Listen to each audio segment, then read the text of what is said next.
Hello, আসসালামু আলাইকুম। Welcome to my channel CodePro bro. I am bro here. তো অন্য দিনের মতন আজকেও নতুন ভিডিওতে আপনাকে স্বাগতম। এবং সি প্রোগ্রামিং বিগিনার টু অ্যাডভান্সে আমরা আজকে দেখব হচ্ছে ব্রেক অ্যান্ড কন্টিনিউ স্টেটমেন্ট।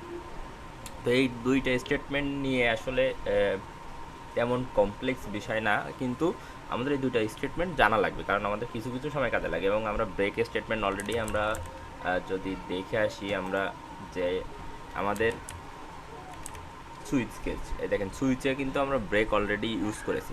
তো আমরা ব্রেক কেন ইউজ করতাম, যে আমরা যে এইখানে ধরেন একটা কেস থাকলো, তো আমরা একটা কেস এক্সিকিউট করার পরে যদি আমরা এইখান থেকে বের হয়ে যাইতে চাই, মানে আমরা যে এই স্কোপটা আছে ফুল, এইখান থেকে আমরা বের হয়ে যাইতে চাই। সাপোজ এইটা একটা রুম, এইটাই যদি আমরা এক্সিকিউট হয়ে যায় এবং আমার সব কিছু স্যাটিসফাইড থাকে, তাহলে আমাদের এখান থেকে বের হয়ে যেতে হবে। সেজন্য আমরা কী করতাম, ব্রেক ইউজ করতাম।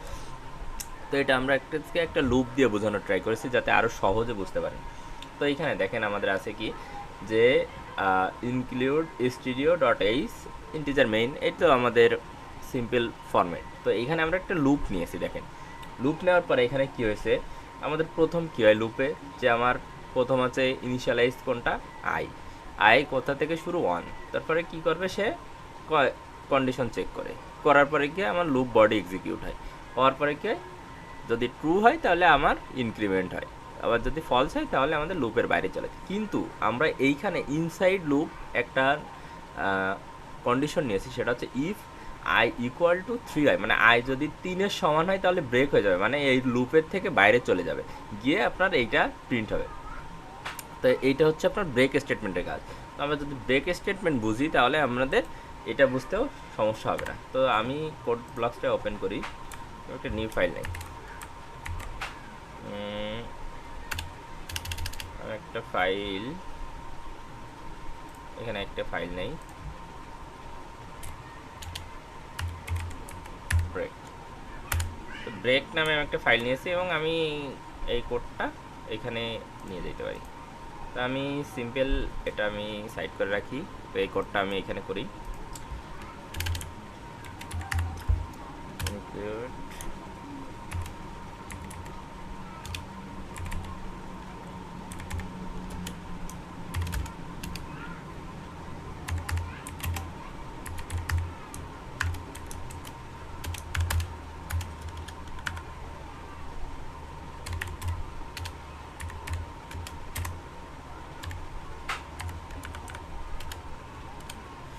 তো এখানে দেখেন আমরা প্রথম কি নিয়েছি, ইন্টিজার আই নিয়েছি আজকে। আমরা এটা কিন্তু চাইলে লুপের মধ্যেও নিতে পারতাম, কিন্তু আমরা আগে নিয়েছি ফর। তারপরে ফরে আমরা কি করব, আই শুরু কোথা থেকে, 1। তারপর কি আছে, I less than or equal 5। আমরা একটা জাস্ট একটা সিম্পল কন্ডিশন নিচ্ছি। তারপরে কি করলাম, আই প্লাস প্লাস নেওয়ার পরে আমরা এইখানে একটা কন্ডিশন দিয়ে দিচ্ছি। এইখানে আমরা একটা কন্ডিশন দিয়ে দিচ্ছি যে আপনার এইখানে আমরা একটা কন্ডিশন দিয়ে দিচ্ছি, সেটা হচ্ছে আমরা আই ইকুয়াল টু 3। যদি আই 3 হয় তাহলে আমাদের কি হবে, ব্রেক হয়ে যাবে, ব্রেক হয়ে যাবে, আমাদের এই লুপটা ব্রেক হবে। তো এটা বোঝার জন্য আমরা একটা কাজ করি, এখানে একটা প্রিন্ট এফ দেই। প্রিন্ট এফে আমরা কি দেব, এটা হচ্ছে ইনসাইড দ্য লুপ, ঠিক আছে। আই ইকুয়াল টু, আমাদের ইনসাইড লুপের মধ্যে কী আসবে, আমাদের যে আয়ের মানটা আছে না, ওইটা আসবে। এবং এখানে আমরা একটা নিউ লাইন নিয়ে নিই, আর এখানে আমাদের কোনটার মান আসতেছে, আই, ঠিক আছে। তো আমাদের এইখানে যদি আমরা রান করি, দেখেন কি হয়, আই দেখেন 3 পর্যন্ত রান হয়েছে। তো এখন দেখেন আমাদের আই কি আসলে 3 পর্যন্ত রান হওয়ার কথা ছিল। আমি যদি এইখানে ব্রেক স্টেটমেন্টটা উঠাই দেই, ব্রেক স্টেটমেন্টটা আমরা উঠাই দেই, দিয়ে দাঁড়ান আমি আর একটা কাজ করি, সেটা হচ্ছে আমাদের এইটার বাইরে আমরা যে লুপটা নিলাম, লুপের বাইরে হচ্ছে আমরা এই করে আর একটা প্রিন্ট করে দিই, তাহলে এটা আমাদের পরবর্তীতে কাজে লাগবে, আমরা যে সময় কন্টিনিউ করে নিয়ে কাজ করবো। তো এইখানে আমরা লিখবো কি, আফটার দ্য একটা নিউ লাইন দিয়ে দিই। আমার এটাকে কাটতে হবে, কেটে দিই। তো দেখেন আমি যখন যদি রান দিই, আমাদের কি হয়েছে, আফটার দ্য লুপ কোন পর্যন্ত আছে, আমার 5 পর্যন্ত প্রিন্ট হয়েছে। আমার সিম্পল যে লুপটা আমরা করেছি সেভাবেই, যে আপনার লুপে কি হয় যে আপনার এখানে কন্ডিশনটা চেক করে আপনার ওইটা ট্রু হবে না ততক্ষণ আপনার এক্সিকিউট হবে। যখন ট্রু হয়ে যাবে তখন কি হবে, এটা টার্মিনেট হয়ে আপনার বাইরে চলে যাবে, লুপ বডির বাইরে চলে যাবে। তো আমার লুপ বডি কোনটুকু, এইটুকু হচ্ছে লুপ বডি। লুপ বডির বাইরে কি আছে, আফটার দ্য লুপ এইটা, আর এটা কিন্তু লুপ বডির ভিতরে, ঠিক আছে। তো আমার এইটা আমার কয়বার, 5 বার প্রিন্ট হচ্ছে। তো এখন আমি চাচ্ছি কি যে না, আমার 5 বার প্রিন্ট হওয়ার দরকার নেই। আমি একটা প্রোগ্রাম করলাম, করার পরে আমি চাচ্ছি যে না, আমার যদি এই কন্ডিশনটা স্যাটিসফাইড হয় তাহলে আমার আর প্রিন্ট করার দরকার নেই। যখন আমরা অ্যারে নিয়ে কাজ করব কিংবা অনেক বড় ডেটা সেট নিয়ে কাজ করব, তখন আমরা কিছু জিনিস ফাইন্ড করতে চাবো, ঠিক আছে।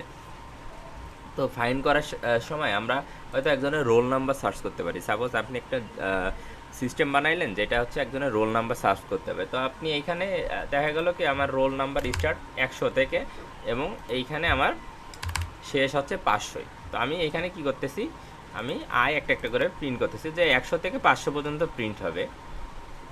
তো দেখেন আমার এখানে কিন্তু 100 থেকে 500 পর্যন্ত প্রিন্ট হয়েছে। তো আমার এইগুলো লেখা দেখাচ্ছে না, কারণ হচ্ছে আমার কম্পাইলারের ঝামেলার জন্য।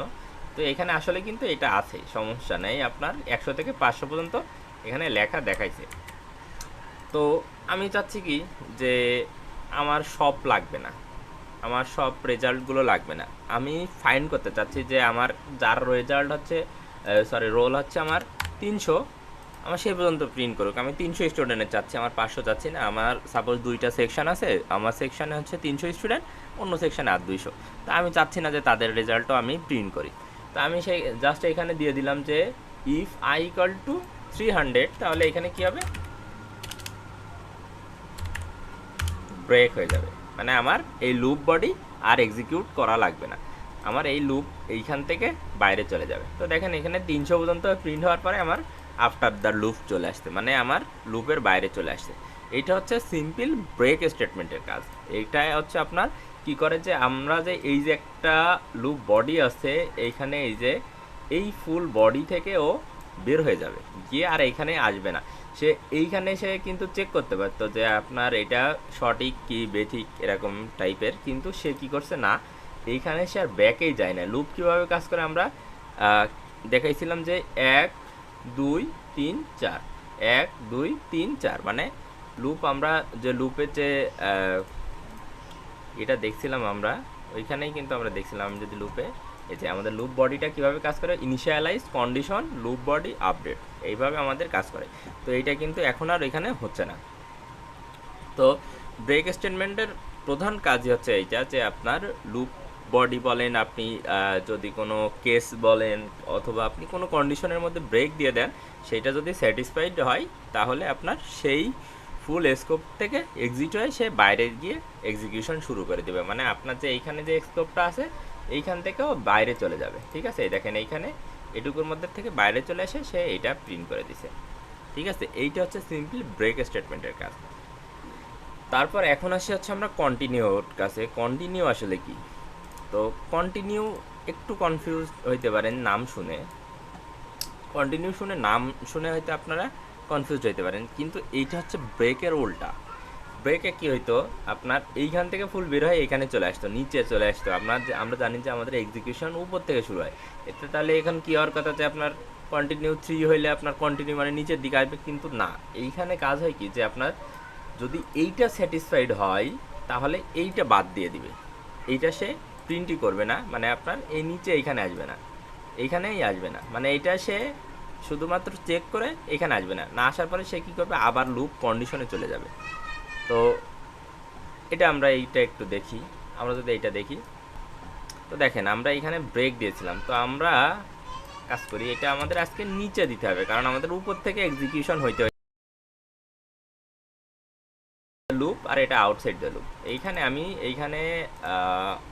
1 দিয়ে আমরা 5 দিয়েই দেখি। তো এইখানে 3 ছিল, আমরা এইখানে কি করবো, আজকে কন্টিনিউ নিয়ে কাজ করব, কন্টিনিউ। তো আপনারা ব্রেক ভালো করে বুঝলে কন্টিনিউ বুঝতে বেশি একটা সমস্যা হওয়ার কথা না। তো দেখেন এখানে কি হয়েছে, আপনার 1-তে 5 পর্যন্ত প্রিন্ট করছে, কিন্তু এখানে দেখেন আমার 3 কি প্রিন্ট করছে, 3 প্রিন্ট করে নাই, কারণ আমার এখানে ইফ দেওয়া আছে, আমার একটা কন্ডিশন দেওয়া আছে ইফ, এখানে দাঁড়ান আমি একটু বড় করি তাহলে দেখতে সুবিধা হবে।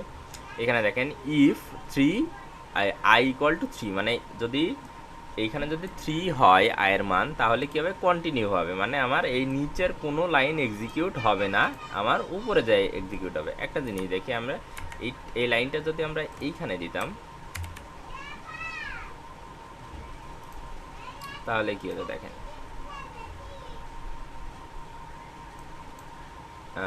আমরা এই লাইনটা এখন কমেন্ট করে দিই। দেখেন আমার কিন্তু সিম্পলি 1 2 3 4 5 প্রিন্ট করছে, কিন্তু আমি যে সময় প্রিন্ট যে এখন নিচে দিচ্ছি তখন কিন্তু আমার আর প্রিন্ট করতেছে না। আমি যদি এইখানে দেখাই, দেখেন আমাদের একটা জিনিস বুঝতে হবে, আমাদের আগে কম্পাইলার কিভাবে এক্সিকিউশন করে সেই সিস্টেমটা আমাদের আগে বুঝতে হবে, তাহলে আমাদের এই কনসেপ্টগুলো ক্লিয়ার হবে। সেটা হচ্ছে আমাদের কম্পাইলার কি করে, প্রথম লাইন থেকে এক্সিকিউশন শুরু করে, তারপরে এসে আপনার ফার্স্টে ও তো চেক করে এই তো লুপ বডিতেই চলে আসতেছে, এটা তো লুপ বডির মধ্যে, তাই না? তো ও তো লুপ বডিতে অলরেডি 3 প্রিন্ট করে দেওয়ার কথা, কারণ ও তো চেক করতেছে যে আপনার 5-এর থেকে ছোট 3, তার মানে ও তো প্রিন্ট করে দেবে। কিন্তু আমি যদি এই লাইনটা নিচে দেয় তাহলে সে কি হচ্ছে, আমার কিন্তু এইটাও সে চেক করতেছে, ইফ কিন্তু সে চেক করতেছে। আমার ব্রেক স্টেটমেন্টে আগে দিলে সমস্যা ছিল না, কারণ সে নিচে এসে আর এক্সিকিউশনই করতেছিল না, সে ব্রেক পর্যন্ত এসে কী হচ্ছিল যে টার্মিনেট করে দিচ্ছিলো, এই জন্য আমার কিন্তু উপরে সমস্যা হয়নি। আপনাদের অনেকের কোশ্চেন থাকতে পারে যে আমরা ব্রেকে কেন উপরে দিয়েছিলাম, এটা নিচে কেন দিচ্ছি, কারণ ওইটা তো আমার ব্রেক, এখানে তো ব্রেক এসে ব্রেকই হয়ে যাচ্ছিলো, তার মানে নিচে কিছু ছিল, এটা তো সে দেখতেছিলই না, এই যে লুপের বডির মধ্যে কিছু দেখতেছিল না, সে বাইরে চলে আসছিলো।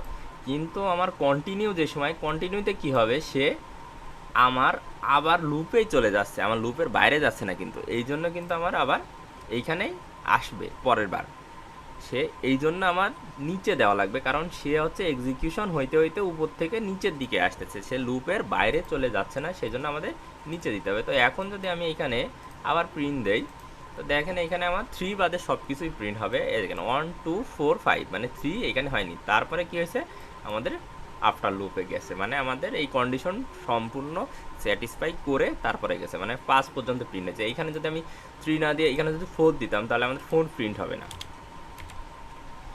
ঠিক আছে, 4 প্রিন্ট হবে না। এমন না আমাদের যে 4 স্কিপ করে যাচ্ছে তা কিন্তু না, আমাদের 4 চেক করতেছে, সে চেক করে দেখে কি যে না এটা ট্রু, তারপরে সে কন্টিনিউ লেখা যাইতো, সেহেতু কে করতেছে কি যে আমি নিচে যাব না, আমি আবার উপরে লুপের কন্ডিশনে ফিরে যাব, ঠিক আছে। সে কিন্তু এইখান থেকে এইখানে না এসে সে আবার এইখানে ফিরে যাচ্ছে, ঠিক আছে, এই কিন্তু এইখান থেকে বাদ দিয়ে চলে যাচ্ছে না। আপনার যে 4 পায় নাই ও, এমন কিন্তু না, ও কিন্তু 4 পাইছে, কিন্তু 4 প্রিন্ট করতে পারে নাই, কারণ সে এইখানে কন্টিনিউ দেখে আবার চলে গেছে। আমি যদি কন্টিনিউর আগে প্রিন্ট দেই তাহলে সে এটা প্রিন্ট করতে পারত, ঠিক আছে। তো আমাদের কন্টিনিউ নিয়েও কিছু কিছু প্রবলেম আছে যেগুলো আমাদের সলভ করতে হয়, তো সেইগুলো হচ্ছে আমরা কিভাবে করতে হয় সেই আমি লিঙ্কগুলো দিয়ে দিব আমার। আর ব্রেক অ্যান্ড কন্টিনিউ কিছু প্র্যাকটিস নিয়ে আমরা আস্তে আস্তে ভিডিও বানাবো, যেমন আমরা এই কোর্স শেষে সব কিছু এক্সারসাইজগুলো আস্তে আস্তে করব। আর আপনাদের আমি কিছু লিঙ্ক দেওয়ার ট্রাই করব, যেগুলো হচ্ছে আপনারা সেইখান থেকে গিয়ে ট্রাই করতে পারবেন যে কিভাবে আসলে এইগুলো এক্সিকিউশন হচ্ছে। তো আশা করি ব্রেক অ্যান্ড কন্টিনিউ নিয়ে কোনো কোশ্চেন থাকার কথা না, তারপরেও যদি থাকে আমাদের ফেসবুক কমিউনিটি গ্রুপে আপনারা পোস্ট করবেন, ওইখানে যে কেউ অ্যান্সার দিয়ে ট্রাই করবে, অথবা আমি আপনাদেরকে অ্যান্সার দেওয়ার ট্রাই করব। তো আজকের ভিডিও এই পর্যন্তই, দেখা হবে পরবর্তী ভিডিওতে। ততক্ষণ ভালো থাকুন, সুস্থ